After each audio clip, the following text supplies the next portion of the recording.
अमरीकी सदर जो बाइडन ने इजरायली वज़ीर-ए-आज़म पर वाज़ेह कर दिया है कि ईरान पर जारहाना ऑपरेशन में हिस्सा नहीं लेंगे। बरतानवी वज़ीर-ए-आज़म ने कहा है कि ईरान ने फिर दिखा दिया कि वो अपने एतराफ़ अफरा तफरी पैदा करना चाहता है। कनाडा के वज़ीर-ए-आज़म जस्टिन ट्रूडो का कहना था कि ईरान के ताज़ा कार्रवाई ख़ित्ते को गैर मुस्तहकम करेगी। चीन ने ईरान इजराइल कशीदगी पर तशवीश का इजहार किया।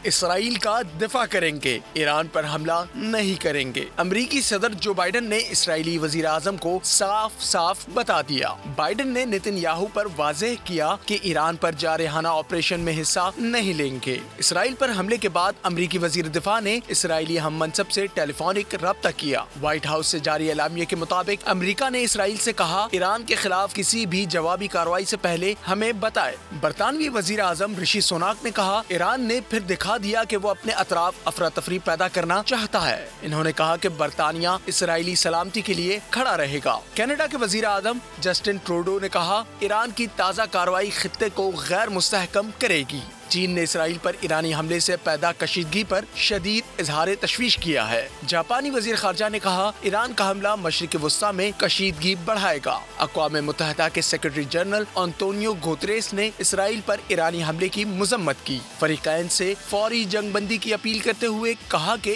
किसी भी ऐसी कार्रवाई से गुरेज किया जाए जिससे बड़े फौजी तसादुम का खदशा हो। सब्सक्राइब करें और बेल दबाएं ताकि कोई खबर रह न जाए।